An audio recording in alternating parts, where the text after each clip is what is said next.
නමස්කාර වේවා බුදුරුවනට සැමදා බුදු හිමි සරණ යමි. නමස්කාර වේවා ධම්රුවනට සැමදා සදහම් සරණ යමි. නමස්කාර වේවා සංඝරුවනට සැමදා මහා සංඝ සරණ යමි. නමස්කාර වේවා තුනුරුවනට සැමදා තිසරණ සරණ යමි. සාදු සාදු සාදු. අපගේ ගුරු දේවෝත්තම කල්යාණ මිත්‍ර පරම පූජනීය පින්වත් ලොකු ස්වාමීන් වහන්සේ නිදුක්ව නිරෝගව දීර්ඝායුෂ සම්පන්නියම ලබත්වා. සාදු සාදු සාදු. පූජනීය ගරුතර මහා සංඝරත්නයන් අවසරයි වාසනාවන්ත සදහවත් පින්වතුනි, තමන්ගේ ජීවිතයේ යහපත කැමැතිව හිතසුව කැමැතිව අදත් මේ සුපින්බර අරුණෝදයේම පින්වතුන්ලා බුදුරජාණන් වහන්සේගේ සද්ධර්මයේ ශ්‍රවණය කරන්නට ඒක රාසී වුණේ. පින්වතුනි, බුදුරජාණන් වහන්සේගේ ධර්මය අපි ටිකෙන් ටික ඉගෙන ගන්නකොට අපිට තේරුම් ගන්න තියෙන කාරණාවක් තමයි හරි දේ වුණත් කලබල නැතුව කරන්න ඕන කියන එක. හරි දේ වෙන්න පුළුවන්. නිවැරදි දේ වුණත් කලබල නැතුව හොඳ කල්පනාවෙන් කරන්න ඕන. කොච්චර හරි දෙයක් වුණත් කල්පනාවෙන් තොරව කරනවා නම් ඵල ලබා ගන්න බැරුව යනවා. දියුණුවක් කරා යාගන්ට බැරිව යනවා. ඒ නිසා හරි දේ වුණත් කලබල නැතිව කරන්න. ඒක තමයි අපි ඇති කරගත යුතු අදහස. අද මේ සුපින්බර අරුණෝදී පින්වතුන් හිතක් ඇති කරගන්න මම නම් කලබලයෙන් තොරව කටයුතු කරන කෙනෙක් වෙනවා කියලා. මොකද කලබලේ මුල් කරගත්තාම කලබලයේ තුල සිහිය නැතු වෙනවා. සිහියෙන් තොරව පින්වතුනේ අපිට යහපත් වූ දෙයක්, යහපත් දියුණුවක් ලබා ගන්න පුළුවන් වෙන්නේ නැහැ. ඒ නිසා කලබලය කියලා මෙතන අදහස් කරන්නේ සිහියෙන් තොරව කටයුතු කිරීම. සිහිනුවණින් තොරව කෙනෙක් කටයුතු කරනවා නම් හරි දේ උදෙසා වුණත් එයාට දියුණුවක් කරා යාගන්න බැරුව යනවා. ඉතින් අද මේ දේශනාවට දායකත්වයෙන් දරන්නේ කැලෑමුල්ල මදුරාගොඩ පදිංචි මේ වෙනකොට කොරියාවේ සේවයේ නියුතු පින්වත් බී අචිනි සසිකලා චන්ද්‍රරත්න මහත්මිය සහ ආර්.ඩී. ප්‍රමෝෂ ඉඳුනිල් මහත්මයා විසිනුයි. ඒ අයගේ ධර්ම දානයේ ප්‍රධාන අරමුණ ඉපදෙන හැම ආත්ම භවයකදීම ලෝභය, ක්‍රෝධය, වෛරය, ස්නේහය කියන මේ ලාමක වූ අකුසල් දුරු වීම පිණිසම මේ සියලු පින් හේතු වේවා කියන අදහසිනුයි ධර්ම දානය සිද්ධ කරන්නේ. අපේ මහා බෝධිසත්වයෝ ඒ බෝසතන් වහන්සේ විදිහට පෙරම් පුරාගෙන එන සමයේ තිබුණු ප්‍රාර්ථනා. තේ ජාතක පුවත් එහෙම ඉගෙන ගන්න එකේ තියෙන වටිනාකම මේක. අපිටත් ඒ වගේ උතුම් ප්‍රාර්ථනා, සුන්දර ප්‍රාර්ථනා ඇති කරගන්න පුළුවන්.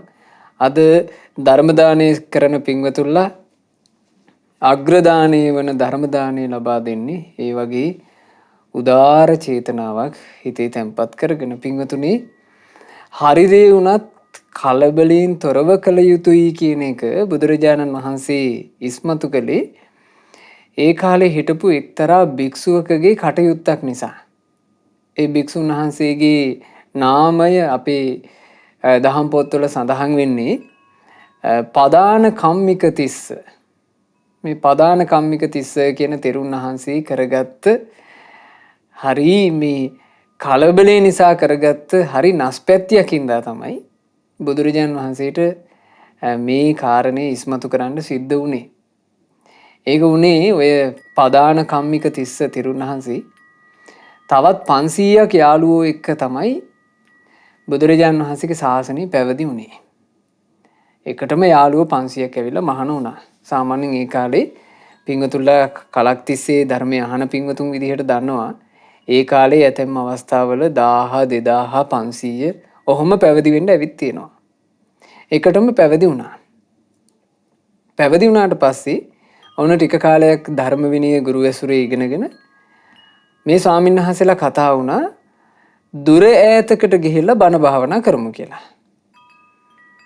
අර භික්ෂුන් වහන්සේ කැමති වුණේ නැහැ. පදාන කම්මික තිස්ස තෙරුන් වහන්සේ යන්න කැමති වුණේ නැහැ. යාළුවෝ 499ම ගියා. ගිහිල්ලා ඒ භික්ෂුන් වහන්සේලා යලි පැමිණි රහතන් වහන්සේලා විදිහට. අර පදාන කම්මික තිස්ස තෙරුන් වහන්සේ අරහත්ත්වයේ පිණිස වීරිය අරගත්තේ නැහැ. ඉතින් ප්‍රමාදීව වාසය කළා. ප්‍රමාදීව වාසය කිරීම හේතු කරගෙන තමන්ගේ මිත්‍රයෝ 499 නිකලෙස් වෙලා එනකොට මේ භික්ෂුව තාම කෙලෙස් සහිතයි. නමුත් භාග්‍යතුන් වහන්සේ බැහැදක වන්දනා කරන්න යාළුවෝ ටිකත් එක්කම ගිහිල්ලා වාඩි වුණා.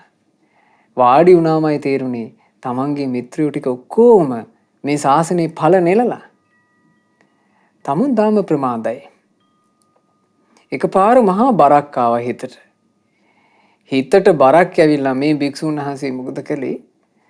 කලබලයට මම කොහොම හරි මේක කරගන්නවා කියලා කලබලයට නිදාගන්නේ නැතුව භාවනා කරන්න සක්මන් කරන්න පටන් ගත්තා.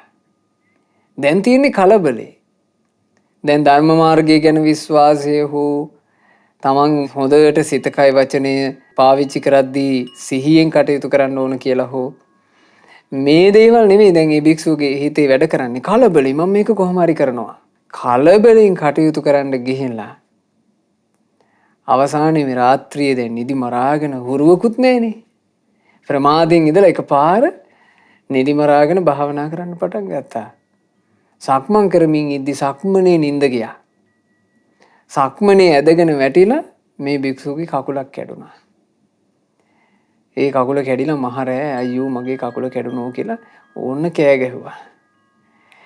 ඒ කෑ ගහනකොට අනිත් භික්ෂුන් වහන්සේලා රාත්‍රියේ අවදි වෙලා ඇවිල්ලා සැතපීලා හිටපු භික්ෂුන් අවදි වුණා. බණ භාවනා කර කර හිටපු භික්ෂුනුත් ආවා.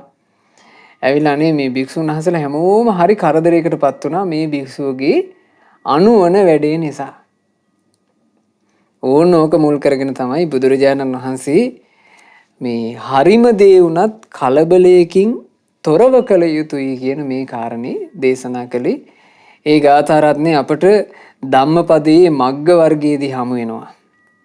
පිංගුතුල්ලාටත් මේ ගාථා රත්නේ තිරේ දර්ශනය වෙනවා. පිංගුතුනේ අපි මේ උතුම් ගාථාව සජ්ජායනා කරමු. උට්ඨාන කාලම්හි අනුට්ඨහානු යුවා බලී ආලසියං උපේතු සංසන්න සංකප්ප මනෝ කුසීතු පඤ්ඤාය මග්ගං අලසූන වින්දති වීරියෙන් වැඩ කරන වේලේ කිසි වීරියක් නොගෙන සිටි විට යොවුන් බලවත් කලද ගෙවමින් අලස බව තුල ගැලී සිටි විට බොළඳ දේ ගැන සිත සිතා සිටිමින් කුසීතව කල් ගෙවා සිටි විට කිසි දිනෙක නැත ලබා ගන්නේ දියුණු වූ නුවණින් ලබන මග. මේ නිවන් මග මේ ජීවිතේ ජය ගැනීමේ මග ලබන්න තියෙන්නේ දියුණු කරන ලද නුවණකින්. අනුවණෙක් විදිහට කලබල වෙලා කටයුතු කරා කියලා ඒ දියුණුව ලබා ගන්න පුළුවන් කමක් ලැබෙන්නේ නැහැ. ඊළඟට අත්හැරලා දාලා හිටියා කියලත් දියුණුව කරා යන්න පුළුවන් කමක් නැහැ. දැන් ගොඩාක් ජීවිත ගත්තොත් එහෙම අන්න තරුණ වයසේදී බණ ඇහුණට ගණන් ගන්නෑ. ඔහේ වෙන වෙන කටයුතු වලට අවධානය යොමු කරලා කාලේ ගත කරනවා. අන්තිමේ මරුකටට ආවට පස්සේ ගොඩාක් කලබල වෙන්නේ නැද්ද? ගොඩාක් කලබල වෙනවා. කලබලෙන් ඊට පස්සේ අර මර බයත් එක්ක එන්නේ මහා කලබලයක්. කලබලේ මුල් කරගෙන තමයි ඊට පස්සේ සියලු යහපතවන් සලසා ගන්න උත්සාහ කරන්නේ. ඒ වෙනකොට කලබලින් කරගන්න පුළුවන් දෙයක් නෙමෙයිනේ ධර්මයේ හැසිරීම. ඒ වෙනකොට එයාගේ කටයුතු ගොඩාක් අසාර්ථක වෙනවා. ඊළඟ එක තමයි මේ ධර්මයේ ඉගෙන ගැනීමේදී යම් කෙනෙකුට ඕන අපි හිතමු තරුණ වයසේදීම ධර්මයේ ඉගෙන ගන්න අවකාශ ලැබුණා කියලා. ඒ අයත් සමහරට කලබලෙ මුල් කරගන්නවා. චතුරාර්ය සත්‍ය ධර්ම ඉක්මනට අවබෝධ කරන්න ඕන. කොහොම හරි මේ ජීවිතේම චතුරාර්ය සත්‍ය අවබෝධ කරන්න ඕන කියලා මේ වගේ හිතුවිලි චිත්තඅභ්‍යන්තරේ තියාගන්නවා කියන්නේ වෙනම එකක්. ඒක මුල් කරගෙන කලබලෙන් කටයුතු කරන්න ගිහිල්ලා සමහරවිට සත්පුරුෂයව පවා අහිමි කරගන්නවා. දැන් වර්තමානයේ එහෙම ඒවා ඕන තරම් වුණා. මේ ජීවිතේම චතුරාර්ය සත්‍ය ධර්මය අවබෝධ කරගන්නවා කියලා ඒ අදහස නිකන් කියව ඒකෙන් තමන් ප්‍රතිරූපයක් හදාගෙන අනිත් අයටත් ඒක කිය ඔය පින් කර ඉඳලා හරියන්නේ නැහැ. චතුරාර්ය සත්‍ය අවබෝධයයි වැදගත්. ඒ වගේ කතා කිය ඉඳලා අවසානයේ කියවිල්ලක්ම විතරයි. ක්‍රියාවෙන් මොකුත් නැහැ. ඇයි ක්‍රියාවෙන් කළ යුතු දේ හොඳ සිහියෙන්, හොඳ නුවණින්, හොඳ වීරියකින් කළ යුතු එක. හොඳ සිහියෙන් තමන්ගේ ජීවිතේ ගත වෙන විදිහ බලන්න ඕන. සිහියෙන් බලනකොට තමන්ගේ දුර්වලතාවත් පේන්න ගන්නවා, තමන්ගේ දක්ෂතා කුසලතාවත් පේන්න ගන්නවා. දුර්වලතා අඳුනගත්තාම වීරියෙන් යුක්තව මේ දුර්වලතාවේ දුරු කරන්න ඕන. ඒම දුරු කරන්න හිතුව පමණින් බෑ. ඒකට හොඳ කල්පනාවක් ඕන. අන්න එතකොට අපිට නුවණ උදව් වෙනවා. බුදුරජාණන් වහන්සේගේ ධර්මයේ තුලින් අරගත්ත නුවණින් අපි අපේ තියෙන දුර්වලතාවයට පහර ගහන්න ඕන. දුර්වලතාවය දුරු කරනවා. අපේ ගාව තියෙනවා නම් කුසලතා ඒවා ටිකෙන් ටික වඩා වර්ධනය කරගන්නවා. ඒකට තුමනා කරන නුවණ. මෙහෙමනේ ධර්මයේ හැසිරෙන්න තියෙන්නේ. කලබලයක් මුල් කරගෙන අපි කටයුතු කරන්න ගියොත් එහෙම කලබලයෙන් අහිමි කරන්නේ සිහිය සහ නුවණ. සිහි නුවණ දෙක අහිමුණාට පස්සේ එයාගේ දියුණුවක් නෙවෙයි තියෙන්නේ පරිහානිය. දැන් මේ පදාන කම්මික තිස්ස තෙරුන් වහන්සේට උනේ ආන්න එහෙම එකයි. ඒ නිසා දැන් දැම්ම මේ භාග්‍යතුන් වහන්සේ වදාළ එහෙමනේ අජ්ජේව කිච්ඡං ආතප්පං අදම කුසලයේ දිනු කර ගැනීම පිණිස වීරිය ආරම්භ කරන්න. කෝජඤ්ඤා මරණං සුවේ මරණය ඊළඟ මොහොතේද කියලා කවුද දන්නේ? නහීනෝ සංගරන්තේන මහා සේනින මච්චුන මහා සේනා ඇති මාරයාත් එක්ක අපි කවුරුත් givisුමක් ගහගෙන නෑ. ආන්න ඒක අපි ජීවිතය සම්බන්ධයෙන් තේරුම් ගන්න ඕන. ඒ තේරුම් අරගෙන තමන්ගේ කාලේ අපතේ නොයවා ධර්මයේ හැසිරීම කියන එකටම මුල් තැන දෙන්න ඕන. ඒ ධර්මයේ හැසිරීමට මුල් තැන දෙනවා කියලා කියන්නේ කලබලෙන් කටයුතු කරනවා කියන එක නෙවෙයි. හොඳ සිහියෙන්, හොඳ නුවණින්, හොඳ වීරියෙන් යුක්තව තමන් දහම් වැඩපිළිවෙලින් බැහැර නොවී ඉන්න ඕන. දැන් මේක අමාරු එකක් පින්වතුනි. ඇතැම් වෙලාවට සම්බුද්ධ ශාසනයට පැමිණිලා මහාන වෙච්ච භික්ෂුවටත් වැරදිච්ච අවස්ථා තියෙනවා.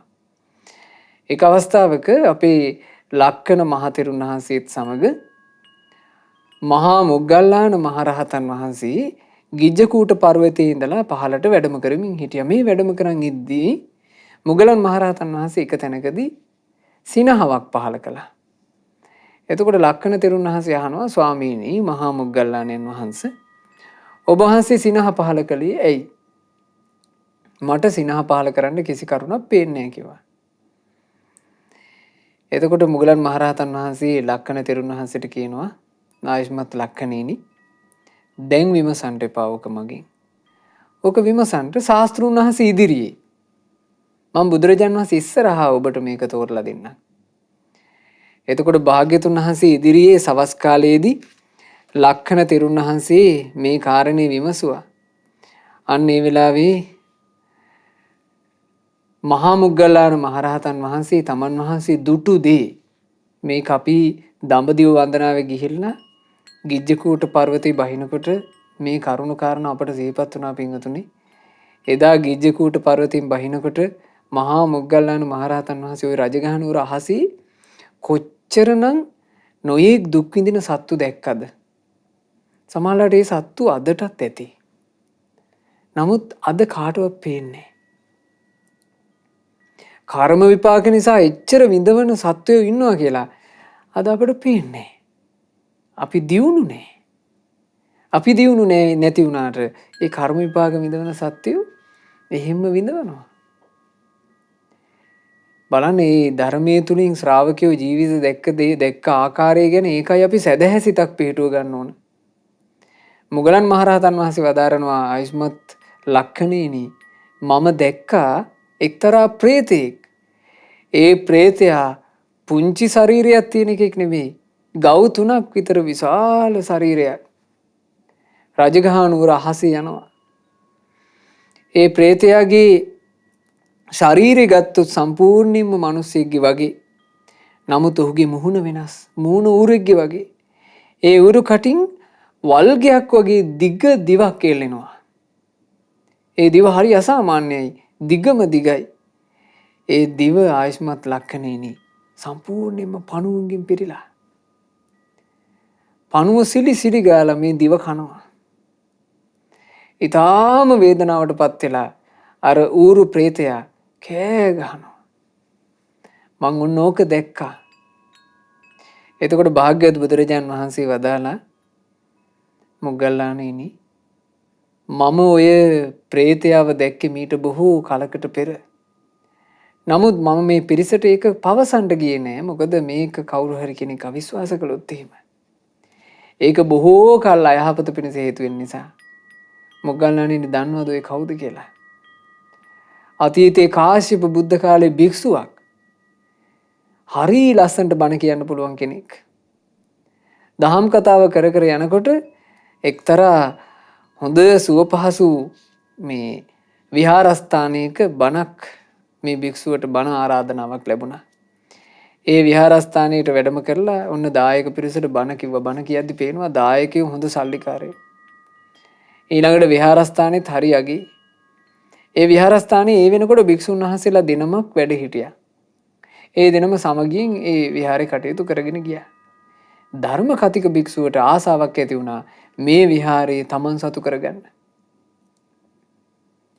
මේ විහාරේ තමන් සතු කරගෙන මේ සල්ලි භාගයේ තියෙන දායක පිරිසත් එක්ක ගත කරනවා කියලා හිතුණා. හිතිලා කටින් කේලම් කිව්වා. කේලම් කිය අර සමගියෙන් හිටපු භික්ෂුන් දෙනම බිඳෙව්වා. අනේ එතකොට මේ භික්ෂුන් වහන්සේලා තමන් වහන්සේලාගේ හිතමනාපකම් හටගත්ත නිසා පාත්‍ර සිවුරු අරගෙන කාටවත් නොකිය යන්න ගියා. අර භික්ෂුවගේ පැලැයින වැඩ කළා. විහාරේ තමන් සතුයි. විහාරේ හිටපු භික්ෂුන් විහාරේ දාලා ගියා. සමහරවිට ඒ ජීවිතේ නම් සෑහෙන සතුටු වෙන්න ඇති. මං මගේ පැලැයින ගානට ක්‍රියාත්මක කළා කියලා. බලන්න ඒකේ විපාකේ. ඉතින් ඒ නිසා මේ කළ යුතු යම් යහපත් දෙයක් ඇද්ද ඒක කලබලයකින් තොරව එනමුත් හොඳ සිහියෙන් නුවණින් යුක්තව ටික ටික හරි කරන්න ඕන. බැහැර වෙන්න නම් හොඳ නෑ. ඉතින් බුදුරජාන් වහන්සේ මේ මොහොතේ මෙන්න මේ විදිහට වදාලා වාචානුරක්ඛී මනසා සුසංවුතු කායේනච අකුසලං කෛරා ඒතේ තයෝ කම්ම පතේ විසෝධේ ආරාධයේ මග්ගං ඉසිප්පවේදිතං වචනය හොඳින් රැකගෙන සිතින් සංවරව මෙනෙවින් කයින් අකුසල් නොකරමින් මෙතුන් කරුණෙන් වෙමින් පිරිසිදු වැඩිය යුතුයමයි නිවන් මඟ මහා ඉසිවර මුනි දෙසූ මඟ. කෙනෙක් ධර්මයේ හැසිරෙනවා කියන කටයුත්ත හොඳ සිහියෙන් නුවණින් වීරියෙන් යුක්තව තමන්ගේ සිත කය වචනය සංවර කර ගනිමින් කරන්න ඕන. මේ තුන් කරුණේ කෙනෙක් සංවර නොවි වාසය කරනවා නම් එයා ඇත්තටම ප්‍රමාදයෙන් වාසය කරන කෙනෙක්. එයාගේ තියෙන ප්‍රමාදයක්මයි. ඒ ප්‍රමාදයේ විසින් කිසි කලක ජීවිතේ සැපයකට අරයි යන්නේ. ප්‍රමාදයේ විසින් අරගෙන යන්නේ දුක වෙතමයි. දැන් බලන්න කාශ්‍යප බුද්ධ කාලේ පැවිදිලා හිටපු භික්ෂුව ගෞතම බුද්ධ ශාසනයේ පෙරේතෙක්. ගෞතම බුදුරජාණන් වහන්සේ පහළ වෙලා මහා රහතුන් පහළ වෙලා දහම් ගෝසාව පවතිනවා. ඔහු ප්‍රේතෙක්. ඒ ධර්මයත් එක්ක සම්බන්ධ වෙන්න හැකියාවක් ඔහුට නැහැ. කොයිතරම් භයංකාරද සසර. සසර හරි භයංකාරයි. ඒ භයංකාර සසරේ යම් දහං අමාවක පහස ලබන්නට අවකාශයක් ලැබුණු වෙලාවේ කලබලයකින් තොරව උපදව ගන්න සිහිනුවන වීරිය එයයි කළ යුත්තේ. සිහියෙන් නුවණින් වීරියෙන් යුක්තව ලාමකේවාට හිත යන්න නොදී අපි අපේ ජීවිතේ ටික ටික නමුත් හරි දේ තුල দমনය කරන්න මහන්සි ගන්න ඕන අඛණ්ඩව. කලබලෙන් පටන් ගන්න වැඩි ස්වභාවය තමයි ඒක කලබලෙන්ම කෙලවෙරලා යනවා. දැන් අර පදාන කම්මික තිස්ස තෙරුන් වහන්සේට උනේ ඒකනේ. ඕන කලබලෙන් බණ භාවනා කරනවා කියලා පටන් ගත්තා. කලබලෙන් සක්මන් කරන්න පටන් ගත්තා. අන්තිමේ කකුල කැඩලා බෙහෙත් කරන්න පටන් ගත්තට පස්සේ එක දැන් වෙලා කෙඳිරි ගගා කාලයක් ඒ වෙනුවෙන් කැප කරන්න උනා. කලබලෙන් පටන් ගත්තොත් කලබලෙන් ඉවරයි. ඉවරයි කියනවට වඩා කලබලෙන්ම විනාසයි. හොඳ සිහියෙන් පටන් ගන්න වැඩි සිහියෙන් අවසන් කරන්න පුළුවන්. හොඳ නුවණින් පටන් ගන්න වැඩි නුවණින් අවසන් කරන්න පුළුවන්. හොඳ වීරියෙන් පටන් ගන්න වැඩි වීරියෙන් අවසන් කරන්න පුළුවන්. ඒ නිසා ලාමක දේවල් වලට බොළඳ දේවල් වලට වසඟ නොවි සිහියෙන් නුවණින් වීරියෙන් යුක්තව ධර්මයේ හැසිරීමයි කළ යුත්තේ. ඒක තමයි බුදුරජාන් වහන්සේගෙන් ප්‍රශංසා ලැබුවේ. කෙනෙක් ධර්මයේ නොහැසිරනා නම් ඒක ශාස්ත්‍රුන් වහන්සේ කිසි කලෙකත් ප්‍රශංසා කළේ නැහැ. ඒ කාලේ හිටිය එහෙම භික්ෂූන් වහන්සේ නමක්. ඒ භික්ෂුවගේ නම පෝටිල. මේ පෝටිල කියන භික්ෂූන් වහන්සේට හොඳට මතක හිටිනවා. ඒ නිසා හොඳට ධර්ම විනය මතකයෙන් දරාගෙන හිටියා. ඊළඟට මේ පෝටිල තෙරුන් වහන්සේ කතා බහ කරන්න ගියාම හරිම ලස්සනයි. ආස හිතෙනවා අහගෙන ඉන්න. ඒ හින්දා ඉතින් පිරිසට අවවාද අනුශාසනා කරන බණ කියන කෙනෙක් බවටත් පත් වුණා. නමුත් මේ පෝටිල තෙරුන් වහන්සේ තමන්ගේ කටයුත්තේහිලා ප්‍රමාදයි. ඒ නිසා බුදුරජාන් වහන්සේ මේ පෝටිල තෙරුන් වහන්සේට කවදාවත් ප්‍රශංසා මුඛයෙන් කතා කරන්නේ. බුදුරජාන් වහන්සේ වන්දනා කරන්නට ওই පෝටිල තෙරුන් වහන්සේ තමන්ගේ ශිෂ්‍යයොත් එක්ක 500ක් විතර ශිෂ්‍යයෝ හිටියා. ශිෂ්‍යයොත් එක්ක යනවා. ඒ ගියාම භාග්‍යතුන් වහන්සේ අර ශිෂ්‍යයෝ ඉදිරියේම කතා කරනවා. තුච්ච පෝටිල මොකෝ කියලා අහනවා. තුච්ච කියන්නේ හිස් කියන එක. භාග්‍යතුන් වහන්සේ අර පිරිසට මැහෙන්න කතා කරනවා. හිස් පෝටිල මොකෝ මේ? එතකොට ස්වාමීනි වන්දනා කරගන්න කියලා කිව්වම තුච්ච පෝටිල වන්දනා කරගන්න කියනවා. වැඳලා ඉවරෙච්ච ගමන් ආයේ භාග්‍යතුන් වහන්සේ වැඩිදුර කතා කරන්නේ. හරි තුච්ච පෝටිල දැන් යන්න කියනවා. දැන් මේ පෝටිල තෙරුන් වහන්සේට හිතට හරි වේදනයි. පස්සේ විවේකී තැනකට ගිහිල්ලා තනියම කල්පනා කරන්න පටන් ගත්තා. මට ධර්මයක් මතකයි. මං ධර්මයේ කියලාත් දෙනවා. මට ශිෂ්‍ය භික්ෂුන් වහන්සේලාත් ඉන්නවා. මේ ඔක්කොම තියෙද්දි ඇයි මට ශාස්ත්‍රෝන් වහන්සේ මෙහෙම කතා කරන්නේ? බුදුරජාණන් වහන්සේ නිකන් එහෙම කතා කරන්නේ නැහනේ. භාග්‍යතුන් වහන්සේ අනුකම්පා සහගතයිනේ. අනේ මේ භික්ෂුව ළඟ තිබුණා අන්නේ ගුණේ. ගැටුන්නේ ශාස්ත්‍රෝන් වහන්සේට. බුදුරජාණන් වහන්සේ කියන වචනේ මොකක්ද කියලා හොඳට කල්පනා කළා. ඒ කල්පනා කරනකොට තේරුණා මට මේ ශාස්ත්‍රඥ වහන්සේ තුච්චයි කියලා කියන්නේ මම මගේ කටයුත්ත සම්පූර්ණ කරගත්තේ නැති නිසා. එතකොට මේ තෙරුන් වහන්සේ තමන් වහන්සේට ධර්මාවබෝධ කර ගැනීම පිණිස අවවාද අනුශාසනා ලබා ගන්නට කෙනෙක් හොයාගෙන යනවා ධර්මයේ හොඳට මතක භික්ෂුව. ඒ භික්ෂුන් වහන්සේ කල්පනා කළා මං තව කෙනෙක් යටතේ ධර්මයේ හැසිරෙන්න ඕන. ගිහිලා ඉල්ල හිටියා අනේ ස්වාමීනි මට දහම් කතාව කරන්න. එතකොට වැඩිහිටි ස්වාමීන් වහන්සේලා මේ තෙරුන් වහන්සේට කියනවා පෝටිල තෙරුන් හොඳට ධර්මයේ දන්න කෙනෙක්නේ. මේ මොකටද අපි ළඟට ආවේ? අනේ නෑ ස්වාමීනි මම මේ ධර්මය අවබෝධ කරන්න ඕන. මට අවවාද අනුශාසනා උපදෙස් ලබාගත හැකි කෙනෙක් ගැන මට කියලා දෙන්න. එතකොට මේ භික්ෂුන් වහන්සේලා මේ පෝටිල තෙරුන් වහන්සේ ගැන කල්පනා කරා කියනවා මෙහෙම. මොහු ධර්මයේ කියපු ශිෂ්‍යයෝ පවා ඉන්න කෙනෙක්. ඒ නිසා මොහු ළඟ මාන්නය තියෙනවා වෙන්න පුළුවන්. ඒ මාන්නෙන් වෙන්න පුළුවන් මොහුගේ ධර්ම මාර්ගයේ අහුරාගෙන ඉන්නේ. ඒ නිසා මාන්නේ කැඩෙන්න සුදුසු වෙන විදිහේ උපදේශයක් දෙන්න ඕන. එහෙම කියලා ඊතා කුඩා හත් හැවිරිදි සාමණේර භික්ෂුන් වහන්සේ නමක් සාමණේර රහතන් වහන්සේ නමක් ළඟට උපදේශ ලබා ගන්නට කියලා යොමු කළා. මේ පෝටිල තෙරුන් වහන්සේ හරි දක්ෂයි. ඒ සාමණේර මහරහතන් වහන්සේ ළඟට ගිහිල්ලා ඒ සාමණේර මහරහතන් වහන්සේට කියනවා අනේ පොඩි නම මට ධර්මය අවබෝධ කරගන්න ඕන. ඒ ධර්මය අවබෝධ කර ගැනීම උදෙසා මට උපදේශයක් ලබා දෙන්න. එතකොට ඒ රහතන් වහන්සේ කියනවා ආචාර්යනි නුඹ මොකක් නිසාද මට මෙහෙම කියන්නේ? නුඹ මට වඩා වැඩිහිටි. නුඹ ඊළඟට හොඳට ධර්මයක් දන්නවා. ගෝලියොත් ඉන්නවා. නුඹ ඇයි මට මෙහෙම කියන්නේ? එතකොට කිව්වා අනේ සත්පුරුෂයේ ඔය වචනේ කියන්න එපා. මට දැන් බොහෝ දෙනෙක් ඔය වචනේම කිව්වා. මම පැමිණි ඔබෙන් අවවාද අනුශාසනා ලබා ගන්න. ස්වාමීනි ඔබ වහන්සේ මටත් වඩා වැඩිහිටි කෙනෙක් වෙලාත් මගෙන් අවවාද අනුශාසනා ගන්නට නම් ඉතින් මට කීකරුකමක් තියෙන්න එපයි.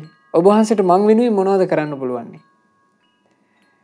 එතකොට පෝටිල තෙරුන් වහන්සේ කියනවා මට ධර්මය අවබෝධ වෙනවා නම් නුඹ කිව්වොත් මට අර ගින්නට වදින්න කියලා.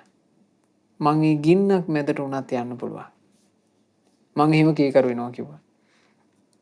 එතකොට මේ හත් හැවිරිදි සාමණේර රහතන් වහන්සේ කියනවා ආහිනම් ස්වාමීනි ඔය සිවුරු පිටින්ම අර පොකුණට බහින්න කිව්වා. අනේ කිව්ව ගමන් ඇයි එහෙම කියන්නේ? ඒක ධර්ම මාර්ගයට අදාළද මුකුත් විමසුවේ නැහැ. කෙලින්ම බහින්න ලැහැත්ති වුණා. එතකොටම මේ සාමණේර රහතන් වහන්සේ නවත්ත ගත්ත. ස්වාමීනි ඔහොම නවතින්න. ස්වාමීනි ඔහි වැඩ ඉන්න. මං ඔබ වහන්සේට ධර්මයේ කියන්න. ධර්මයේ කියූ හැටි බලන්න. ස්වාමීනි ඔන්න එක්තරා තුඹසක් තියෙනවා. ඒ තුඹසේ සිදුරු 6ක් තියෙනවා. එහි එක් සිදුරකින් තලගොයෙක් තුඹසට රිංගනවා. දැන් මේ තලගොයාව එළියට අරගන්නේ කොහොමද? මොකද්ද කරන්න ඕන? එතකොට පෝටිල තෙරුන් වහන්සේ කියනවා මෙහෙමයි කරන්න තියෙන්නේ. තුඹසේ සිදුරු 5ක් වහන්න ඕන. ඒ සිදුරු 5 වැහුවාට පස්සේ හොඳටම විශ්වාසයි. දැන් මූට එළියට එනවා නම් එන්න තියෙන්නේ එක මේක සිදුරක් විතරයි. ඒ සිදුරු 5 වහලා යම් සිදුරකින් තලගොයා රිංගුවාද ඒ සිදුර බිඳින්න පටන් ගන්න ඕන. මොකද ඌට එතකොට වෙන තැනකින් එළියට එන්න විදිහක් නැහැ. ඌ යලි හැරී එන්නේ අතනින්මයි. ආන් එතකොට තලගොයා පේන්න ගත්ත ගමන් ඇදලා අරගන්න ඕන කිව්වා. එතකොට ස්වාමීනි ආන් ඒ වගේමයි නුඹ වහන්සේ ඇස කන නාසය දිවකය මනස කියන මේ දොරටු 6න් අරමුණු ගන්නව නොවේ. මේන් ඇස කන නාසය දිව කය කියන දොරටු 5 වහගන්න ඕන. සිත නැමැති දොරටුවේ හොඳට සිහිය පිහිටුව ගන්න ඕන. වීරිය ඇති කර ගන්න ඕන. නුවණ වඩන්න ඕන. ඔන්න කළ යුතු දේ. ඕන ඔය දේ කරනවා නම් ඔබ වහන්සේට ජය ගන්න පුළුවන්. දැන් මේ පෝටිල තෙරුන් වහන්සේට මේ වචනේ කියනකොටම වැටහුණා. පෝටිල තෙරුන් වහන්සේ කියනවා සත්පුරුෂය ඔය හොඳටම ඇති. ඔය හොඳටම ඇති. මම වීරිය කරන්නම්. ඉතින් ඒ පෝටිල තෙරුන් වහන්සේ මේ පොඩි නමගේ අවවාද ලබාගෙන හොඳට වීරිය කළා. සතිපට්ඨානයට අවධානය යොමු කළා. නොබෝ කලකින්ම රහතන් වහන්සේ නම බවට පත් වුණා. ඉතින් අපගේ භාග්‍යතුන් වහන්සේ 120 යොදුනක් දුර තමයි එදා වැඩ හිටියේ. මේ පෝටිල තෙරුන් වහන්සේ හිටපු තැන ඉඳලා යොදුන් 120ක් ඈත. හැබැයි බුදුරජාණන් වහන්සේ පෝටිල තෙරුන්ගේ අරහත්ත්වය දකිනවා.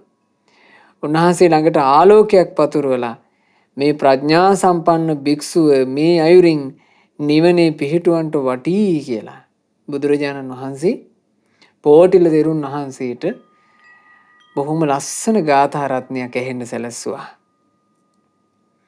යෝගාවේ ජායති භූරි අයෝගා භූරි සංඛයෝ ඒතං ද්වේදා පතං ඤත්වා භවාය විභවායච තතත්තානං නිවේසෙය්‍ය යථා භූරි පවුඩ්ඩති.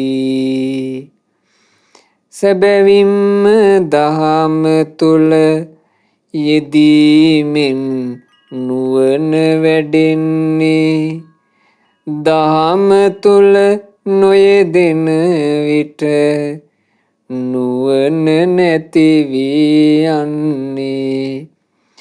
දියුණුවට පිරිහීමට ඇති මේ දෙමග දැනගෙන යම් මගින් නුවණ වැඩෙයි නම් ඒ මගෙහි යා යුත්තේ. බලන්න මේ ලස්සන ධර්මයේ අර්ථය. දහම තුල යෙදීමෙන්මයි නුවණ වැඩෙන්නේ. කලබලයකින් නුවණ වැඩෙන්නේ නැත. නුවණ වැඩෙන්නේ දහමේ යෙදීම නිසා. දහම තුල නොයෙදෙන කෙනාට ටිකෙන් ටික සිද්ධ වෙන්නේ නුවණ නැති වෙන එක. හොඳට අඳුන ගන්න ඕන කියනවා දියුණුවටයි පිරිහීමටයි හේතු වෙන්නේ ඕක කියලා. ධර්මයේ යෙදීම දියුණුවට හේතු වේ, ධර්මයේ නොයෙදීම පරිහානියට හේතු වේ. අඳුනගෙන යම් මගකින් නුවණ වැඩෙයි නම් ඒ මගමයි යා යුත්තේ. කොහොමද නුවණ වැඩෙන මග? ධර්මයේ යෙදීම. ඒ ධර්මයේ යෙදීම කියන මාර්ගයෙන්මයි තමන්ට තමන්ගේ ජීවිතේ නුවණ වඩාගෙන ජය ගන්න ලැබෙන්නේ. ඉතින් පොටිර තෙරුන් වහන්සේ මේ උතුම් ගාථා රත්නය ඇහෙනකොට ගොඩාක් සතුටු වුණා. මගේ ශාස්ත්‍රුන් වහන්සේ මාව දකිනවා. මගේ ශාස්ත්‍රුන් වහන්සේ මාව දකිනවා කියලා සතුටු වුණා. ඉතින් ඒ නිසා පින්වතුනි මේ ඉගෙනගත්ත පුවත් හොඳට සිහියේ තබාගෙන අපේ ජීවිතය ගැන අපි කල්පනා කරන්න පටන් ගන්න ඕන. අපිට සමහරවිට අනවශ්‍ය කලබල හට ගන්නවා සහ අනෙක් අයගේ කතා නිසා අනවශ්‍ය කලබල වෙනුවෙන් අපේ හිත වැටෙනවා. අනවශ්‍ය කලබලයකට මොකුත්ම කරන්න පුළුවන්කමක් නැත්තේ නේ. අපි කල යුත්තේ ලාමක දේවල් වලට හිත යන්න නොදී හරි දේ තුල අපේ ජීවිතේ අඛණ්ඩව පවත්ව ගන්න මහන්සි ගන්න එක. කැඩෙන්න දෙන්නේ නැතුව. දහම තුල යෙදීම කියන එක අඛණ්ඩව කරගෙන යනවනම් එයාගේ නුවණ මෝරනවා. දැන් නුවණ මෝරන වේගයේ එක එක්කෙනාට වෙනස්නේ. නුවණ මෝරන වේගයේ එක එක්කෙනාට වෙනස්. ඒක දකිනවා නම් දකින්න පුළුවන්කම තිබුණේ අපගේ ශාස්ත්‍රුන් වහන්සේට පමණමයි. වෙන කාටවත් ඒක දැක ගන්න හැකියාවක් තිබුණේ නැහැ. ඉතින් ඒ නිසා මේ කාරණේ අපි හොඳට පහදාගෙනයි කටයුතු කළ යුත්තේ. එහෙම කටයුතු කරනකොට අපේ ළඟ තියෙනවා අපිව ආරක්ෂා කරන විශේෂ ගුණ තුනක්. ඒ තමයි සිහිය, නුවණ, වීරිය කියන කාරණා තුන. මේ තුنين අපිට ආරක්ෂාව සැලසෙනවා හිත වෙන වෙන මාර්ගවල නොයන්න. නැත්තම් කලබලයකින් කටයුතු කරන කෙනාට අවසානයේ සිහිය, නුවණ, වීරිය මොට නිසා එක එක පැතිවල ගිහිල්ලා ආකූල වෙලා යනවා. එක එක පැතිවල ගිහිල්ලා ආකූල වෙනවා. එයාට ජය ගන්න විදිහක් නැතු යනවා. අන්තිමට එයාට උරුම වෙන්නේ පරාජය. දැන් අපි හිමාලා තියෙනවානේ දියුණු කරගෙන හිටපු අය. මේ ජීවිතේ සෑහෙන දුරකට දියුණු කරගෙන හිටපු අය අන්ත පරිහානියට වැටුණානේ. මොකද මේ දියුණුව කියන කාරණෙන් මේ භික්ෂුන් මත් වුණා. දැන් මේ අනුරාධපුරයේ ඉඳලා තියෙනවා මේ ගොඩාක් එරදිමත් භික්ෂුවක්. මේ භික්ෂුන් වහන්සේට අහස් ගමන් තිබුණා. එක් අවස්ථාවක තමන්ගේ ආචාර්යයන් වහන්සේත් එක්ක මේ භික්ෂුන් වහන්සේ වැඩම කළා ස්වර්ණමාලී මහා සෑරජාන් වහන්සේව වන්දනා කරන්න. ඒ වැඳ පුදා ගන්න ආපු මොහොතේ ආචාර්යයන් වහන්සේ මේ ශිෂ්‍ය භික්ෂුවට කියනවා ආයුෂ්මත අපිට මල් තිබුණා නම් මල් පූජා කරන්න තිබුණා. එතකොට මේ භික්ෂුව තමන්ගේ එර්දියෙන් හිමාල පර්වතෙන් ඒ ස්වර්ණමාලි මහසෑ භූමියට සුවඳ මල් ලැබෙන්න සැලැස්සුවා. මේ ආචාර්යයන් වහන්සේ සිත්සේ මේ මල් පූජා කරනවා. මල් ඉවර වෙන්නේ. එහෙම එ르දියා. මේ එ르දිය දැක්ක ගමන් ආචාර්යයන් වහන්සේ රහතන් වහන්සේ නමක් ආචාර්යයන් වහන්සේ කල්පනා කළා මේ ශිෂ්‍ය භික්ෂුව නිකලස් වෙලාද නැද්ද? උන්වහන්සේ හිත බලද්දී හිත සරාගී. හිතේ තාම තියෙනවා කෙලස් කසට. එතකොට මේ භික්ෂුවගේ අනාගතයට අනතුරක් වෙන්න පුළුවන් කියන අවධානයෙන් ආචාර්යයන් වහන්සේ අවවාදයක් කළා. එ르දි තිබුණාට කමක් නැහැ. පරිස්සමින් ගෙවා. එ르දි තිබුණාට කමක් නැහැ. පරිස්සමින් ධර්ම මාර්ගයේ හොඳට වෙරවීරිය වැඩුවේ නැත්නම් අනාගතයේ දවසක ඇහැ කන වෙච්ච ස්ත්‍රියක් දෙන කැඳ බීලා ඉන්න වෙයි කිව්වා. එතකොට මේ එ르දිමත් භික්ෂුව මේ වචනේ හිතට ගත්තේ නැහැ.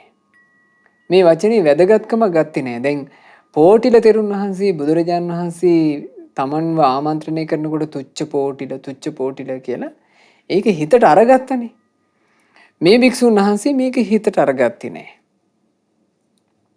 ඔහි වාසය කළා. දවසක් එ르දියෙන් යනවා අහසේ. අහසේ යද්දී ලස්සන නිලුම් පොකුණක් දකින්න ලැබුණා. වැවක ලස්සනට නිලුම් පිපිලා. ඒ නිලුම් පිපිලා දකින්නකොට මේ භික්ෂුන් වහන්සේ අර උඩින් මේකේ ලස්සන බලාන යද්දී ඔන්න හඬක් ඇහෙනවා. ඊටාම මිහිරට ගීතයක් ගයනවා. ඒ හඬට වසඟ වුණා. හිතේ රාගය නිදාගෙන හිටියේ නැගිට්ටා. රාගය නැගිට්ටා විතරයි. හටගෙන තිබුණු යන්තා කුසල් බල ඇද්ද පිරිහුණා. එහෙම පාත් වුණා. ඒ පාත් වුණාට පස්සේ පුරුදු කරපු නැති දැන් කලක් පුරුදු කරලා නැහැනේ සිහිය නුවණ වීරිය. අර උපදවාගත්ත බලයෙන් මත් වෙලානේ හිටියේ.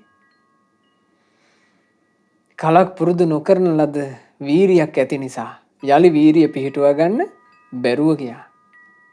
ඒ කාන්තාව හොයාගෙන ළඟට ගියා. ඇය සමග නුසුදුසු ඇසුරක යෙදුණා. අවසානයේ ඔන්න සිවුරු ඇරලා උපවේදි වෙලා දැන් ගිහි ජීවිතය ගත කරනවා. ඒ කාන්තාව නූල් කටින පවුලක කෙනෙක්. ඒ නිසා මෙයා නූල් කටින්න පටන් ගත්තා. නූල් කටිමින් ඉඳි ඔන්න දවසක් හොඳටම බරට වැඩ. එදා මහන්සි වැඩි.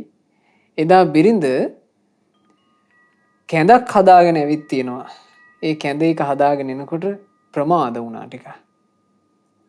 මෙයා කේන්තියෙන් හිටියේ. බිරිඳ පැමිණිලා ස්වාමී කියලා කතා කරනකොටම කේන්තියට අතේ තිබුණ අර නූල් කටින්න පාවිච්චි කරන එක උල් කූරක් මේකෙන් දමල ගැහුවා. කේන්ති ගියාම දමල ගහන්නේ. අනේ මේක කරකැවිලා ගිහිල්ලා අර කාන්තාවගේ ඇහෙම වැදුනනේ. ඇහි වැදිලා සම්පූර්ණ මේ ඇහැ අන්ධ වුණා. දැන් ලේ ගලාගෙන අයියෝ කියලා ඇය පාත් වෙනකොට මෙයා හැම බිම ඇදගෙන වැටුණා. බිම ඇදගෙන වැටලා විලාප තියලා කෑ ගහන්න පටන් ගත්තා. අයියෝ මට වෙච්ච දෙයක් කියලා. එතකොට අර බිරිඳ කියනවා නෑ නෑ ස්වාමී කලබල වෙන්න එපා. ඔයා හිතලා කරපු එකක් නෙමෙයි. ඔයාට කේන්ති ගිහිල්ලා හිටියේ. ඔයා ඔච්චර දුක් වෙන්න එපා. අපි මේකට බෙහෙත් කරමු කියලා. එතකොට ඔහු කිව්වා නෑ මට දුක ඔයාගේ ඇහැට හානි වෙච්ච එකම නෙමෙයි. මට දුක මගේ ආචාර්යයන් වහන්සේ මේ දේ දැකලා මට පෙරම කිව්වා. නමුත් මට බැරුව ගියා සිහිය නුවණ වීරිය පිහිටුව ගන්න. බලන්නනේ. අපේ ජීවිතවල පිංගතුනේ ඉබඳු තමන්ගේ ජීවිතේ ඉහළට දියුණු කරගෙන කලක් හෝ වාසය කරපු අයටත් ඒ විදිහට පරිහානි හටගත්තා නම් අපි අපේ සම්බන්ධයෙන් කොච්චර සැලකිලිමත් වෙන්න ඕනද? ඉතින් බුදුරජාන් වහන්සේගේ කාලේ තවත් සිදුවීමක් සිද්ධ වුණා මේ පැවිදි වෙන්න ආපු භික්ෂුන් වහන්සේලාට වැරදිච්ච අවස්ථා. භික්ෂුන් වහන්සේලා 4 නමක් වයසට ගිහිල්ලා පැවිදි වුණේ. පැවිදි වුණාට පස්සේ මේ පැවිදිච්ච භික්ෂුන් 4 නමකින් එක භික්ෂුවකගේ බිරිඳ හරි රහට උයන්න පුළුවන් කෙනෙක්. රහට කෑම හදනවා. කෑම හදලා මේ වයසක භික්ෂුන් වහන්සේලාට ඒ දානේ පූජා කරනවා. ඉතින් මේ භික්ෂුන් වහන්සේලා මේ උපාසිකාට හරි ආදරය කළා. ඇයට කිව්වෙත් මధుර පාචිකා කියලා. අපිට ප්‍රණීත ආකාරයෙන් දානේ සකස් කරලා දෙන තැනැත්තිය. අනේ දවසක් මේ මధుර පාචිකාව කාලක්‍රියා කළා. මధుර පාචිකා මිය ගියාට පස්සේ මේ භික්ෂුන් වහන්සේලා 4-9ගේ කුටි පැත්තෙන් දැන් ඇහෙනවා හඬ. අයියෝ අපට මේ කුමන විපතක්ද සිද්ධ වුනේ? අපේ මధుර පාචිකා උපාසිකාවෝ කලුරිය කළා. අහෝ අපට දැන් ප්‍රණීත භෝජන කොහොමද ලැබෙන්නේ කියලා මේ නඩන ඇහෙනවා. භික්ෂුන් වහන්සේලා විලාප තීති අඬන ඇහෙනවා. ඇතැම් භික්ෂුන් වහන්සේලා මේ සම්බන්ධයෙන් බුදුරජාණන් වහන්සේ ළඟටම ගිහින් කිව්වා අනේ ස්වාමීනි භාග්‍යතුන් වහන්සේ අර වයසට ගිහිල්ලා මහාන වෙච්ච උන්වහන්සේලා කරගෙන තියෙන නස්පැත්තිය. අන්න අර මధుර පාචිකා කෙරෙහි ස්වාමීනි හිත බැඳිලා ඉඳලා දැන් ඇය කලුරිය කළා කියලා ආන්න කුටි සෙනසුන් පැත්තේ අඬනවා ඇහෙනවා. බුදුරජාණන් වහන්සේ වදාලා මහණෙනි එහෙනම් ඒ භික්ෂුන් 4ව කැඳවන්න. ඉතින් ඒ භික්ෂුන් 4 නම කඳුළු පිහදාගෙන මූණවල් හොදගෙන ඔන්න භාග්‍යතුන් වහන්සේ ළඟට පැමිණියා. බුදුරජාණන් වහන්සේ අහනවා ඇත්තද මහණෙනි මේ කියන කතාව? ඉතින් ඒ වෙලාවේ ඒ භික්ෂුන් වහන්සේලා ඒක පිළිගත්තා. ඒ භික්ෂුන්ට අවවාද පිණිස බුදුරජාණන් වහන්සේ බොහොම ලස්සන ගාථා දෙකක් වදාලා. ඒ ගාථා දෙකින් ඒ භික්ෂුන් වහන්සේලාගේ හිත්වල තිබුණු අර ලාමක ක්ලේශ බන්ධනේ කැඩී ගියා. මෙන්න මේ තමයි මේ ගාථා දෙක.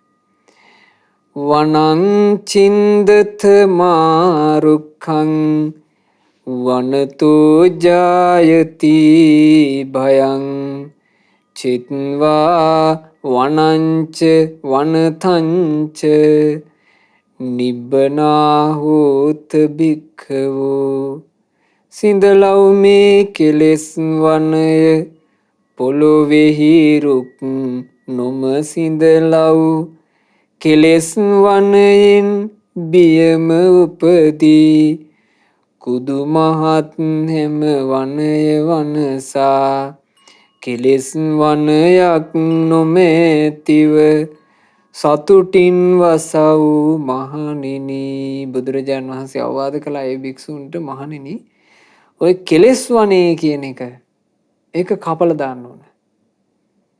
ඇත්තෙම මේ ගස් කොළන් සිඳලීම කියන එක සුදුසු නැති එකක්. ගස් කොළන් කපන්න එපා. හැබැයි කෙලෙස් වනේ කිසිම ගහක් තියන්නත් එපා.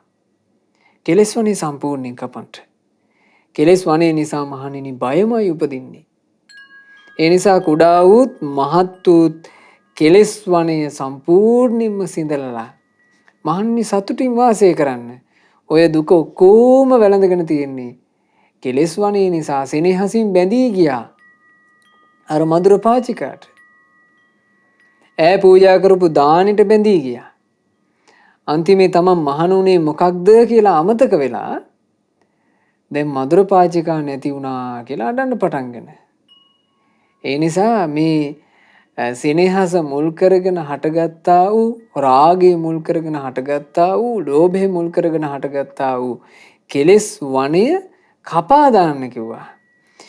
යාවං වනතෝන චිඤ්ජති අනුමත්තෝපි නරස්ස නාරිසු පටිබද්ද මනෝවතාවසු වච්චෝ කීරපකෝව මාතරී. පුරුෂයාගේ සිත තුළ ඉතා සුළුවෙන් නමුත් කාන්තාවන් ගැන ආසාව නොනැසී තිබුණොත් සිත බැඳී අයියටම මව්දෙන දෙසට දුව යන කිරිබොන පැටියා ලෙසින්. බුදුරජාණන් වහන්සේ දේශනා කළා මේ පුරුෂයාගේ හිත ඇතුලේ පුංචිවට වෙන්න පුළුවන් කාන්තාවක් ගැන ස්නේහය තියෙනවා නම් එතෙන්ටම බැඳිලා යනවා.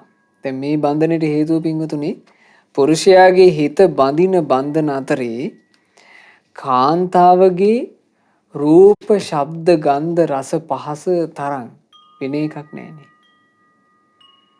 බුදුරජාණන් වහන්සේ දේශනා කළා මේ පුරුෂයාගේ හිත හාත්පසින්ම බඳිනවා කියලා කියන්නේ ස්ත්‍රී රූපය, ස්ත්‍රී හඬ, ස්ත්‍රී ගන්ධ සුවඳ, ස්ත්‍රී රස, ස්ත්‍රී පහස කියන මේ කාරණාවලට. ස්ත්‍රියගේ හිත හාත්පසින් බඳින්නේ පුරුෂයාගේ රූප, ශබ්ද, ගන්ධ, රස, පහස කියන පහෙන්. ඒ නිසා මෙහෙම තමයි බන්ධන කියන ඒවා ලෝකේ හටගන්නේ.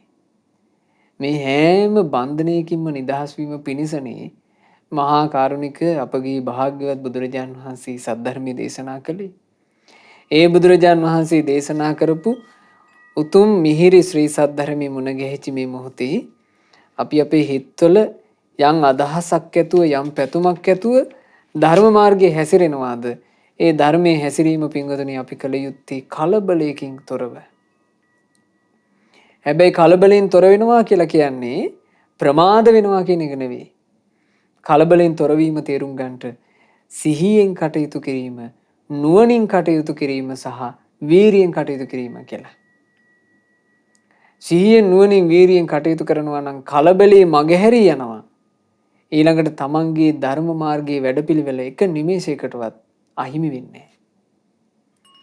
රාත්‍රී සැබෑවටම නිින්ද යන වෙලාව හැරුණකොට හැම මොහොතකම ධර්මයේ තුල යාට ජීවත් වෙන්න පුළුවන් සිහිය නුවණ වීරිය තියෙනවා නම් යම්කිසි මිනිසෙක් යම්කිසි මොහොතක ධර්ම මාර්ගයෙන් බැහැර වෙනවා නම් බැහැර වෙන්න එකම හේතුව ওই කාරණා තුنين බැහැර වීමයි. කෙනෙක් ධර්ම මාර්ගයෙන් බැහැර වෙනවා නම් බැහැර වෙන්න හේතුව එක්කෝ සිහියේ දුර්වලකම, එක්කෝ නුවණේ දුර්වලකම, එක්කෝ වීරියේ දුර්වලකම. හදාගත යුත්තේ පින්වතුනි ඔන්න ඔය කාරණා තුන. සිහියත්, නුවණත්, වීරියත්. අපට අපේ ජීවිතේ මේ දුර්ලභ බුදුසසුන මුණ ගැහිච්ච මොහොතේ සිහිය, නුවණ, වීරිය යන ඒ උතුම් කාරණාවන් අපේ ජීවිතය තුල දියුණු කරගෙන මේ ගෞතම බුද්ධ ශාසනයේ උතුම් චතුරාර්ය සත්‍ය ධර්මය අවබෝධයෙන් සැනසුණු ජීවිත උපදවා ගන්නට වාසනාව ලැබේවා. සාදු සාදු සාදු. රැස් කර ගන්නට යෙදුණු උදාරතර පුණ්‍ය ධර්මයන් අද දවසේ ධර්ම දානමය පින සිද්ධ කරන මේ පින්වතුන්ලා බලාපොරොත්තු වෙන ආකාරයෙන්ම ඒ පින්වත් හැම දිනාට ඉපදින හැම ආත්ම භාවයකදීම ලෝභය, ක්‍රෝධය, වෛරය, ස්නේහය ආදී ඒ ලාමක අකුසල් දුරු වීම පිණිසම මේ පින් ඒකාන්තයෙන් හේතු වාසනා වේවා. සාදු සාදු සාදු. උදාරතර පුණ්‍ය ධර්මයේ සියලු දෙවියෝ සතුටින් අනුමෝදන් වෙත්වා. පින් අනුමෝදන් වන දෙවිවරු මේ ධර්ම දානමේ සිතේ පිනෙන් ප්‍රමුදිතව ඒ සියලු දෙවියන්ගේ ආරක්ෂා රැකවරණ උපකාර අප හැම දිනාට සලසා දෙත්වා. දෙවියෝද ධර්මාවබෝධයෙන් සැනසීම ලබත්වා. සාදු සාදු සාදු. අපගේ ගුරු දේවෝත්තම පරම පූජනීය පින්වත් ලොකු ස්වාමීන් වහන්සේට සියලු පින් අනුමෝදන්ව ගුරු දේවයන් වහන්සේ නිදුක්ව නිරෝගව දීර්ඝායුෂ සම්පන්නියම ලබත්වා. සාදු සාදු සාදු. ධර්ම දානය සිදු කරන පින්වතුන්ලාගේ නමින් මීට වර්ෂ ගණනාවකට පෙර මිය පරලෝ යන්ට යෙදුනා වූ පින්වත් බී හේමන්ත චන්ද්‍රරත්න පියාණන්ටත්, බී හරමානිස් සීයාටත්, ආර්.ඩී. පොඩිනා සුදුකිරි අම්මාටත්, ආච්චීටත්, ලොකු අම්මාටත්, රංකිරා සීයාටත් මේ සියලුම පින් අනුමෝදන් වෙත්වා. දායකත්වයේ දරූ පින්වත් අචිනි සසිකලා චන්ද්‍රරත්න මහත්මිය සහ ආර්.ඩී. ප්‍රමෝෂ ඉඳුනිල් මහත්මයාගේ නමින් මේ අන්ට යෙදුණු සියලු ඥාතීන්ට පින් අනුමෝදන්ව ඥාතීන්ගේ පරලෝ ජීවිත සැපයටම පත්වෙත්වා. ඉක්මන් භවයකදීම ඥාතීන්ට සසර දුකින් නිදහස් වෙන්න වාසනාව ලැබෙත්වා කියන පැතුමින් පින් අනුමෝදනා සිදු කරන්න. අප්‍රේල් මාසයේ දෙවන දින 53 වෙනි ජන්මදිනයේ යෙදී ඇති පින්වත් ආර්.ඩී. දයා කල්යාණවති මෑණියන්ටත් 2021 12/24 වන දින උපන් දිනයේ සැමරූ පින්වත් ආර්.ඩී. වීරසිංහ පියාණන්ටත් 2021 මාසේ 6 වෙනි දින උපන්දිනයේ සැමරු පින්වත් අයෝකා මාලනී මෑණියන්ටත් මේ සියලු පුණ්‍ය ධර්මයන්ගේ ආශිර්වාදය නොඅඩුවම සැලසෙත්වා නිදුක් නිරෝග සුව ලැබේවා දීර්ඝායුෂ සම්පන්නිය පිණිස මේ පින් හේතු වේවා. සුජීවත්ව සිටින පින්වත් ආර්.ඩී. ජොසපින් කිරියම්මාට බී රුවන් නිසංසලා චන්ද්‍රරත්න බී විනීතා චාන්දනී නැන්දනිය ආර් සෝමා චන්ද්‍රාවතී පුංචි තිලකරත්න මාමා සුජානි අක්කා ඇතුළු ඒ සියලු දෙනාට මේ සියලු පුණ්‍ය ධර්මයන්ගේ ආශිර්වාදයෙන් නිදුක් නිරෝග සුවය සැලසේවා දීර්ඝායුෂ සම්පන්නිය සැලසේවා.